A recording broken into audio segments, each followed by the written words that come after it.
Hey, it's Lon Welsh at Your Castle Real Estate, and I just got the August real estate trends material from our local MLS, and I wanted to share some of the highlights in case you're just following along in the market. So the number of inventory of the listings that we have is up 94% from this time last year. Nothing really could make me happier than see that the buyers have a little bit more to choose from, and they're not all fighting desperately for the few number of homes that are out there. So a huge improvement there, almost 7,000 homes. Historically speaking, in this month, we should have closer to 16,000. So while the number of inventory homes is up, it's still nowhere close to the historical average. A question that I get asked at least every 3 hours during the business day is, are home prices going to go down? And the answer to that is home prices in the Denver metro area have gone down 3 times in the last 50 years, 1984, 2007, and 2008.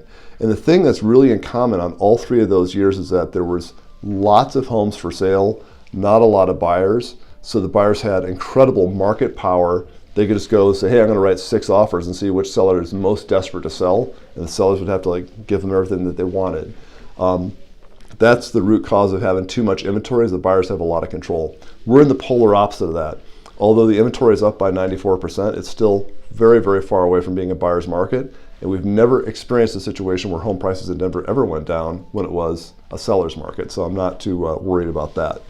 So the number of new listings was 5,200 that were added this August versus 6,100 last year.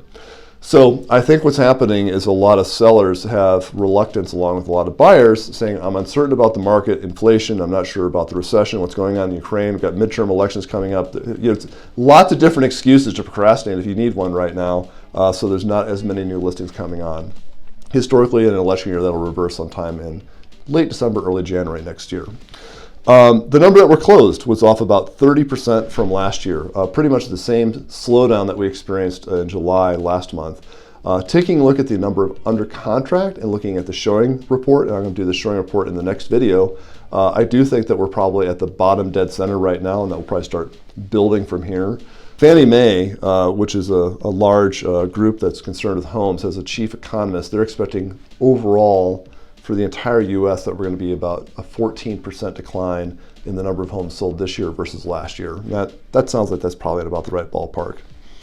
The number of pending. So this is a really important indicator to predict the number that we're going to close in the following month. So at the end of August, we had 4,800 pending closing compared to 6,050 last year. That's about a 20% drop.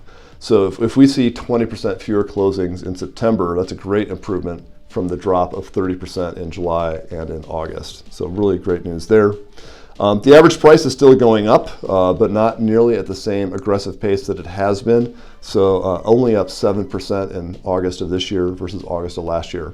Average home price, $745. Hard to believe.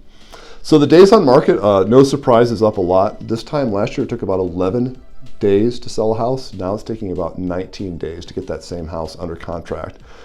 Historically, it's closer to 2 months, so still very, very fast marketing times, just not as insanely quick as it was during that post-COVID boom time that we had there. And last but not least, let's talk about discounts. There was all sorts of popular media stories about homes selling for $100,000 over asking price, and they had 50 different offers, and if you didn't have your offer in 16 minutes after the home came on the market, you'd just be out of luck. That's mostly over. So for the last 2 years, we've seen that most homes have been selling at a premium to the asking price. This month actually formally shows you that that's done. We're now selling at about a half a point discount at the last asking price. So that's finally averaging out. So I think what we're seeing here is a little bit of turbulence as we go from a very hyper seller market to just sort of a nice seller's market. And that's largely due to the interest rate hikes that we've had. That's working its way through the system. Most of this really matches up to the historical times where we've had large interest rate spikes in the past. There's really nothing surprising here. So it's going to be fine, and we're probably going to be back to a pretty robust market by next spring.